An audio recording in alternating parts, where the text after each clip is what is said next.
Hi, I'm Josh, and I like to make stuff. As long as I can remember, I've liked to make stuff, and as long as YouTube's been around, I've liked to watch other people make stuff. So I figured maybe someone would want to watch me make stuff. So today I'm making something. I found this gnarly snail in a random D&D creature box at a local game store, and I thought, he's cool, like really cool, but can he be cooler? The only thing cooler than a gnarly giant death snail is a heavy metal giant death snail. I'm taking that literally and kit bashing this curly-shelled cutie, adding as much light, cheap plastic that resembles heavy metal alloys as I possibly can. An old Gundam model sacrificed its wings and rockets to the greater good, and gave this bad boy a few extra horsepower. I found these licensed Hasbro transforming robots at Target on a major sale, and I snagged a couple. I was pleasantly surprised to find that this rhino was packing a minigun, and the side panels that made up the body had that perfect nondescript robot look that I was going for. At this point, I decided to go on the internet to look for more of that greebly goodness and sent it off to my 3D printer.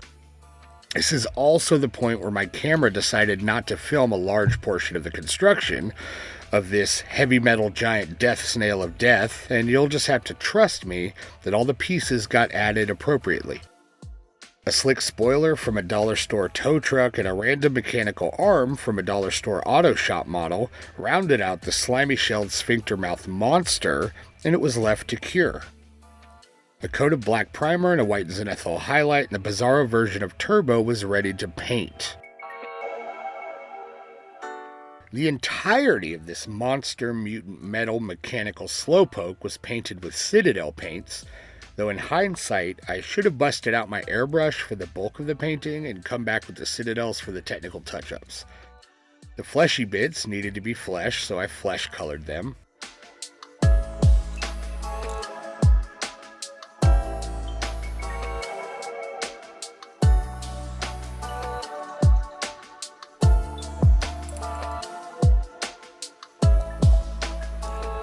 The mechanical parts needed to be mechanical, so I gave them all a solid base coat of a dark metallic gunmetal.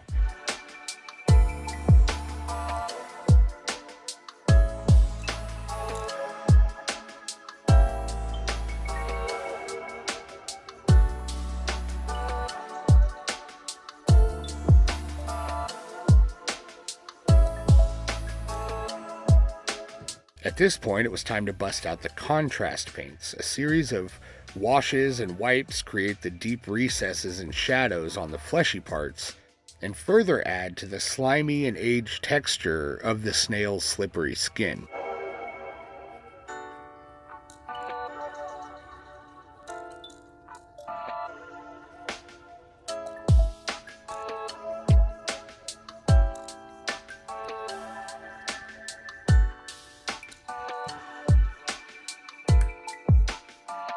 A similar, if not identical, process was used on the mechanical parts of the model, and the oily black goodness seeped into all the cracks and bevels to bring out the deep recesses of the metal parts and add a further aged look to the creature. This snail has devoured his fair share of adventurers, so a blood-red blood was added to the meaty area around the teeth and the bulbous dinosaur tails protruding from his head. A second thinner red was then added around the previous red to imply running blood. A bone color was used on the teeth, and since I hadn't decided what to do with the snail's shell yet, I had a moment of inspiration and used the same bone color to paint these stippled stripes along the edge of the shell. A bony contrast was then added to the teeth to dirty them up a little bit, and I knew I wanted some sort of color on the shell, so I grabbed this orangey yellow contrast paint and coated the entire shell with it.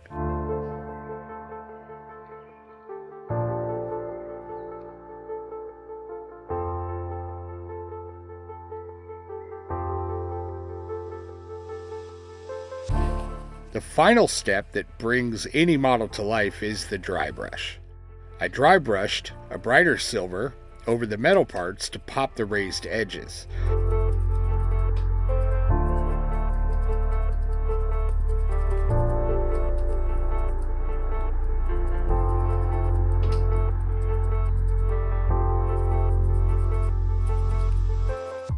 final dry brushing of a bright white over the entire model added the highlights and gave the snail life.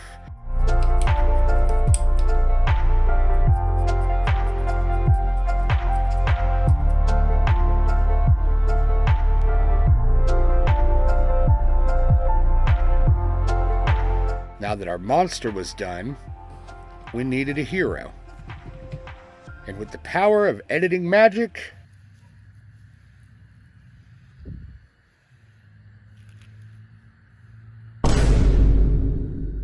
that'll work. Now we have our hero and our villain, and it's time to figure out where they're facing off. Before moving on to the next step, it's always a good idea to clean your workspace. I grabbed this sheet of Elmer's foam board and a cut piece of MDF and got to work.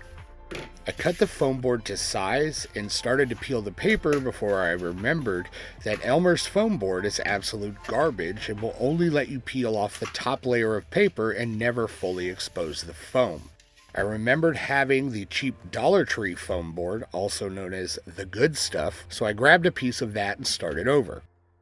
After cutting and peeling in a very satisfying way, I glued the foam to the MDF. I had a general idea of the layout I wanted, so I drew myself some guidelines and cut the foam board appropriately.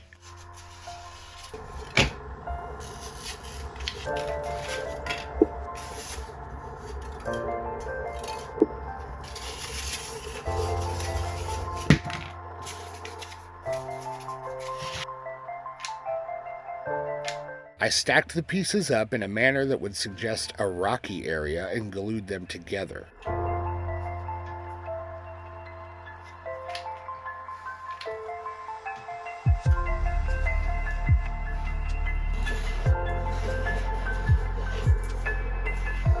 I've never used this thin foam board to make a base, and this is definitely foreshadowing. I took my hobby knife and gave the terrain a good once over to help further create a rocky texture.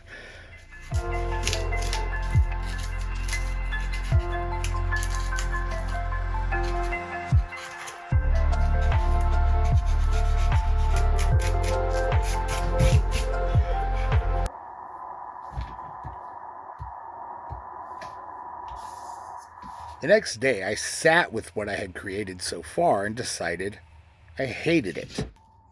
I went and got a sheet of XPS foam, which is what I usually use in dioramas, and I cussed myself for being too lazy to go get some earlier. I still had the same basic layout in mind, so I got to work picking up where I had left off.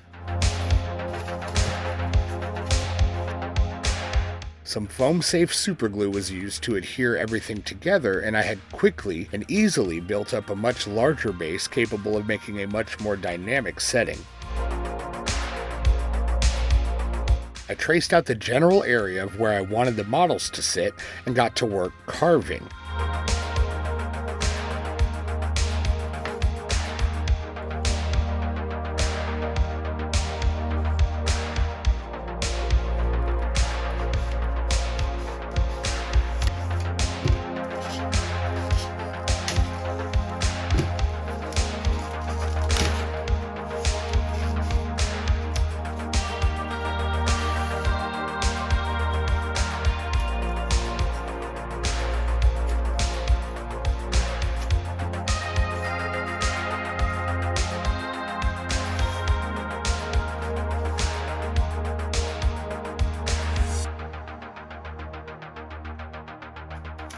I used a rough, textured rock to beat the whole model up and give it a rocky texture, and then did the same thing to the random pieces I had kept during the carving phase. Those random pieces were added to the model to create a rough and unforgiving alien landscape.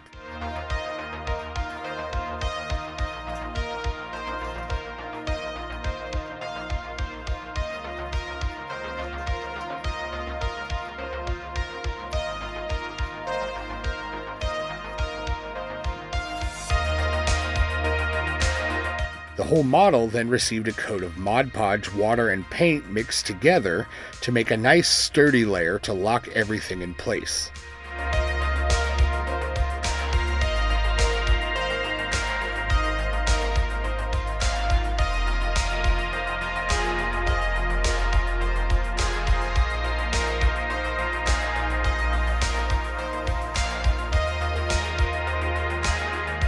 After leaving it to dry overnight, I began to add smaller rocks and some gravel mixture to the whole model.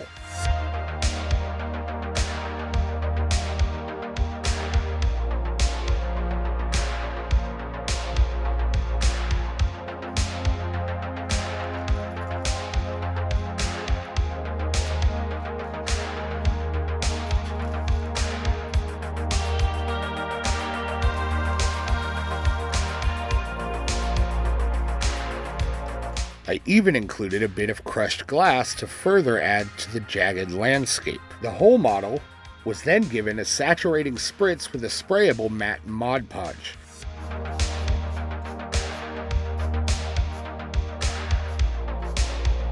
Once everything had dried, another black primer and white zenithal highlight was added, and it was time to paint. I made a couple of paint and water mixtures, one more green and one more brown, and added a heavy dose of black to each one.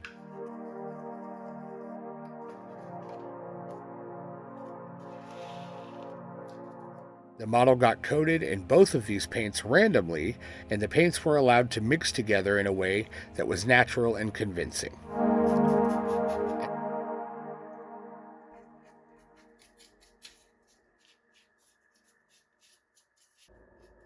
At this point, the model was set outside to dry faster in the sunlight, and the workspace was once again cleaned.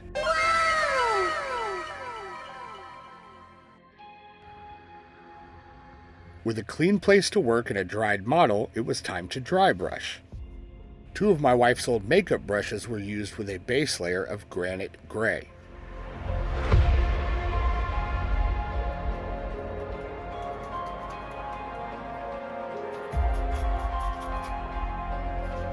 At this point, I switched to a smaller and stiffer brush for the bright white, as I would have more control that way. The model could have definitely used some more love on the edges to give it a cleaner look, but by the time I decided that to be true, I would have done considerably more damage to try to accomplish it. A flat black was used to cover the edges in some level of uniformity, and it was finally time to add the models.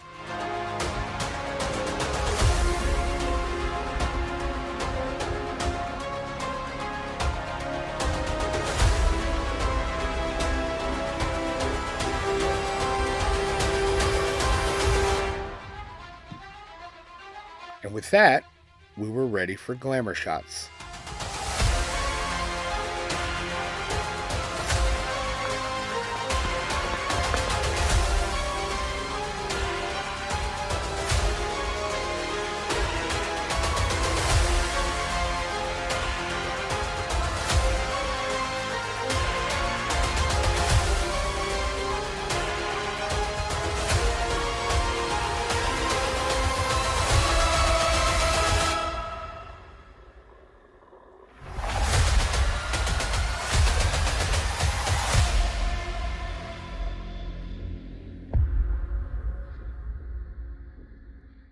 As you can see, I'm still very much figuring out this YouTube thing, which is why I'm holding this tiny microphone. But I just want to say, if you stuck around this long, I appreciate so much. First video on this channel, we will see where it goes. I really appreciate you taking the time to watch this and listen to me. If you've made it this far, drop a comment and let me know what you'd like to see in the next video. Later.